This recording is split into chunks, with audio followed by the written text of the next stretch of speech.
सब कुछ इसी से प्राप्त हो जाएगा, विश्वास कर लीजिए। तो लोग पूछते हैं कौन सा नाम जप करें, तो पहली बात है कि जो आपके गुरु ने नाम दिया है वो नाम जप करो। यदि आपने गुरु नहीं बनाया तो जो नाम आपको भगवान का प्रिय, गोपाल शास्त्र नाम में 1000 नाम है, विष्णु शास्त्र नाम में 1000 नाम है, राम कृष्ण हरि शिव, जो नाम आपको प्रिय हो नाम जप करो। वो आपको गुरु से मिला देगा, गुरु मंत्र दिलवा देंगे, वो आपको भगवत प्राप्ति का सब वही नाम करवा देगा। आप शुरू तो करो नाम जप करना।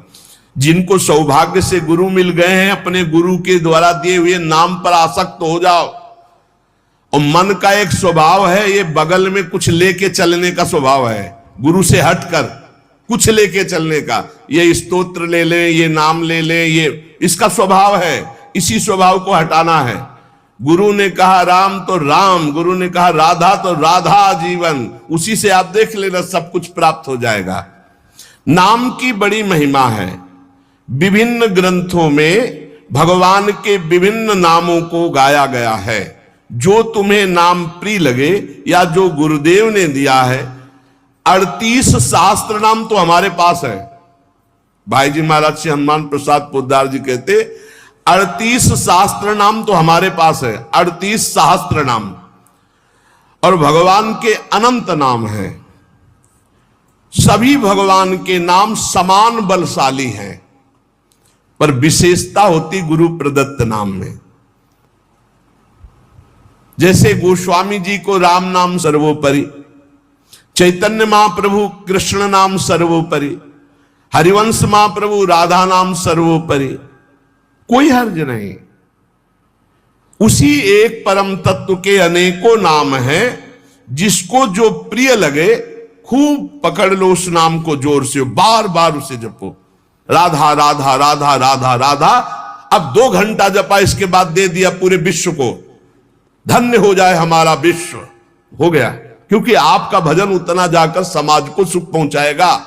इसलिए गुरु मुख से ही नाम जपना चाहिए। अगर नहीं है तो आप देख लो, कोई न कोई संत के मुख से वो नाम तो निकला ही है। राम कृष्ण हरि, जो भाई जी महाराज कह रहे हैं 38 शास्त्र नाम तो हमारे पास रखे हुए। तो जो भगवान का नाम निरंतर रटते उनमें दिव्य शक्ति जागृत हो जाती। जैसे 2 लकड़ियों के बार बार घर्षण से अग्नि उत्पन्न हो जाती, शक्ति देखो ना। 2 पत्थरों को आप रगड़िए तो उनमें चिंगारी पैदा हो जाएगी। तो दिव्य चिदानंद में नाम जब हमारी जिह्वा पे रगड़ होती है तो उसमें ऐसी महान शक्ति जागृत होती। ज्ञान भक्ति वैराग्य विपत्ति दुख का नाश सब। देखो गोस्वामी जी सरल भाषा में कह रहे हैं, राम नाम मणिदीप धरि जीह देहरी द्वार, तुलसी भीतर बाहरहु जो चाहस उजियार। यदि हृदय में और जगत में भी लोक में मंगल चाहते हो तो अपनी जिह्वा रूपी देहरी पर, जो भीतर और बाहर दोनों को मंगल करेगी, नाम विराजमान कर लो। गोस्वामी जी को प्राण प्रिय है 2 अक्षर राम, ऐसे प्राण प्रिय है हमारा 2 अक्षर राधा। जिह्वा पे विराजमान कर लो, लोक परलोक सब मंगल को प्राप्त हो जाएगा। जो संसार में नाम जब कर रहे तो उनको ऐसा ज्ञान हो जाता है, जैसे गोस्वामी तुलसीदास जी कहते हैं, मैं तो ही अब जान्यो संसार, बांध न सकै मोहि हरि के बल, प्रगट कपट आगार। मैं तो ही अब जान्यो संसार, ए संसार मैं जान गया तुझे। संसार अब तू कपट का आगार कभी मुझे बांध नहीं सकता, क्योंकि मेरे पास भगवान नाम जप के प्रभाव से वो ज्ञान हो गया। वो ज्ञान हो गया कि अब तो मुझे नहीं बांध सकता। सर्वत्र भगवत दर्शन, तीसरी बात आई। पहला आया अपने इष्ट के अनन्य, दूसरा कैसे हो तो बोले निरंतर नाम जप करो, और तीसरा सर्वत्र भगवत दर्शन। ये सर्वोत्तम बात है। चाहे अंडाल हो, पशु हो, पक्षी हो, जड़ हो, चैतन्य हो, जहां तुम्हारी दृष्टि पड़े तो उसमें देखने की कोशिश करो, इसमें भगवान श्री हरि विराजमान है।